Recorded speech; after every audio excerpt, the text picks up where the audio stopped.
मुद्दा सिर्फ शर्मिष्ठा नाम की एक लड़की का नहीं है। मुद्दा यहाँ पर दो समुदायों का है, जहाँ पर एक समुदाय के ऊपर हमला होता है, उसके साथ हिंसा होती है और उस समुदाय को अपना निजी घर छोड़ के पलायन करना पड़ता है। मुद्दा इस पर है। अभी जब हाल ही में भारत पाकिस्तान युद्ध चल रहा था, तो शर्मिष्ठा पानोली नाम की एक लड़की जो कि पुणे की रहने वाली है, वो लॉ की छात्रा है और इंस्टाग्राम पर इन्फ्लुएंसर भी है। उसने ऑपरेशन सिंदूर नाम से एक वीडियो बनाया, जिसमें वो भारत के क्रिकेटर और जो बॉलीवुड के अभिनेता हैं उनको टारगेट करके ये बोल रहे थे, जैसे उस टाइम पे आप लोगों ने भी सुना ही होगा कि पाकिस्तान के जितने भी हीरो हीरोइन हैं, क्रिकेटर हैं, वो पाकिस्तान के पक्ष में बोल रहे हैं। लेकिन उसी के विपरीत भारत में जितने भी अभिनेता और क्रिकेटर थे, वो तो या तो एकदम से तटस्थ थे और या तो फिर उल्टा भारत का ही विरोध कर रहे थे कि भारत को ऐसा नहीं करना चाहिए।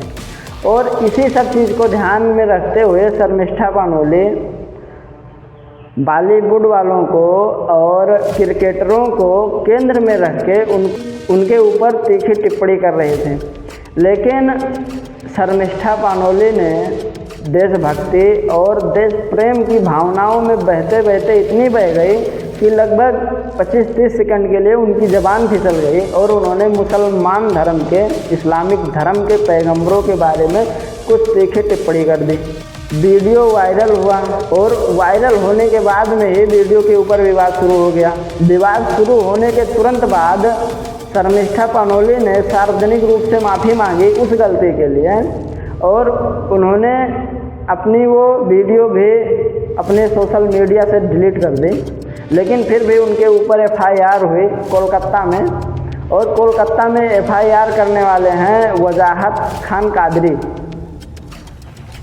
जिनके ऊपर खुद 7 FIR चल रहे हैं।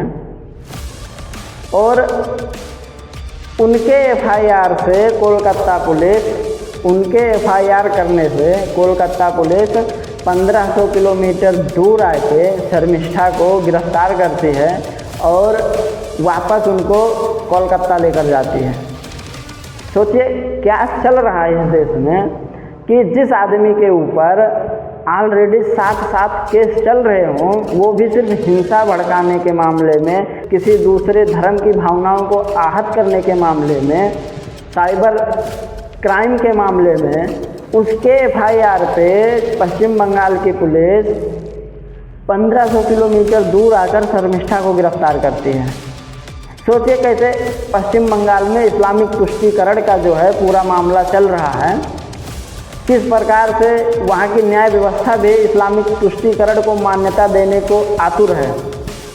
सोचिए कि न्यायपालिका में एक नियम होता है मेंसरिया का, जिसको कहते हैं इरादे की जांच। FIR हुआ तो ना तो पुलिस ने मेंसरिया की जांच की कि वो वीडियो जो शर्मिष्ठा पानोली ने बनाया था वो किस इरादे से बनाया था।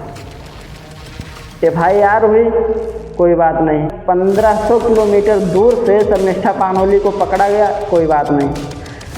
लेकिन जब उन्होंने कलकत्ता हाई कोर्ट में अंतरिम जमानत की अपील डाली, तो उस अपील को ये कहकर खारिज कर दिया गया कि अभिव्यक्ति की स्वतंत्रता का मतलब ये नहीं कि आप कुछ भी बोलते रहो, और आपको ऐसे ही कुछ बोलने के लिए लाइसेंस किसने दे दिया। अभी सोचो, न्यायालय को तो मेंसरिया को फॉलो करना चाहिए था ना, जबकि न्यायालय का काम वही है इरादे की जांच करना, मेंसरिया की जांच करना। मेंसरिया का मतलब ये है, मान लो जैसे आप किसी रास्ते से जा रहे हैं, आपके साइड से कोई व्यक्ति जा रहा है, लेकिन आपका कोई इरादा नहीं है उसको धक्का देकर गिराने का, लेकिन फिर भी गलती से आपका हाथ लग जाए, पैर लग जाए, वो व्यक्ति गिर जाए और मामला कोर्ट में जाए, तो मामला इस चीज़ की जांच करेगी कि आपका इरादा था उसको गिराने का या नहीं था। और यही जांच जो है न्यायालय ने नहीं की, ना तो कोलकाता न्यायालय ने की और ना ही हरियाणा की न्यायालय ने की, जहाँ से शर्मिष्ठा पानोली को गिरफ्तार किया गया था। अब बात करते हैं वजाहत खान कादरी की। वजाहत खान कादरी जिनके ऊपर 7 FIR हैं, लेकिन आज उनका पता नहीं है, वो लापता हो चुके हैं। पुलिस के मुताबिक, कोलकाता पुलिस के मुताबिक, पश्चिम बंगाल पुलिस के मुताबिक वो पिछले रविवार से ही लापता हैं और अभी तक भारत में उनके ऊपर असम में, दिल्ली में, कोलकाता में और तमाम कई जगहों पर उनके ऊपर FIR हुए हैं। और जहाँ जहाँ पर भी FIR हुए हैं वहाँ पर भी अदालत है, कोर्ट है, लेकिन कोई भी कोर्ट अभी तक उनके गिरफ्तारी का कोई आदेश नहीं दिया है। सोचिए कि इस देश के न्यायालय में कैसे पक्षपात हो रहा है, कैसे एक समुदाय को टारगेट किया जा रहा है और कैसे दूसरे समुदाय को इतनी भारी छूट दी जा रही है। ये सोचने की बात है। आप इस पर गौर से सोचिए कि न्यायालय जिसको कि निष्पक्ष होना चाहिए था, अगर वो ऐसी गलती करे तो फिर इसका प्रभाव देश पर, देश की युवाओं पर या एक समुदाय पर पड़ेगा या नहीं पड़ेगा। और जहाँ तक मुझे लगता है कि इन सब पक्षपातों का कारण जो न्यायिक प्रक्रिया में एक कॉलेजियम प्रणाली है ना, वो है। क्योंकि कॉलेजियम प्रणाली में जजों की नियुक्ति जज करता है। ये क्या बात हुई? अरे राज्यपाल की नियुक्ति राष्ट्रपति करता है। ऐसे हर एक छोटे छोटे पद की नियुक्ति उससे ऊपर वाले करते हैं, वो भी किसी के राय या मशवरा से। लेकिन आप लोग तो जज होकर और जजों की नियुक्ति करते हैं, इसमें घोटाले का कितना चांस है? सोचिए कि सपोज कीजिए कि मैं एक जज हूँ और मेरा कोई एक दोस्त है, वो भी जज है, और हम दोनों कॉलेजियम प्रणाली के सदस्य हैं, जिनमें से एक और जिन लोगों ने अपना नामांकन भरा है जज की नियुक्ति के लिए, उनमें से एक मेरा रिश्तेदार है और एक मेरे दोस्त का रिश्तेदार है। अब मेरे दोस्त ने क्या किया, मुझसे बोला कि आप मेरे रिश्तेदार का फाइनल कर दो और मैं आपके रिश्तेदार का फाइनल कर देता हूँ।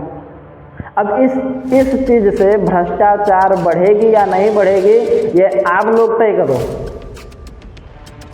अमेरिका में भी जज जो हैं वो नियुक्त किए जाते हैं, लेकिन यहाँ की तरह नहीं कि बंद कमरे में जजों की नियुक्ति हो।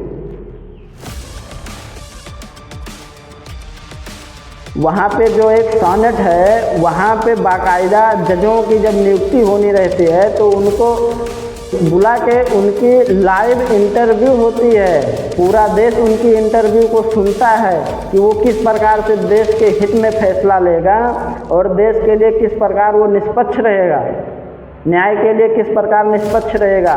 लेकिन भारत में न्याय में कोई पारदर्शिता नहीं है और ज़रूरत है इस सिस्टम को बदलने की।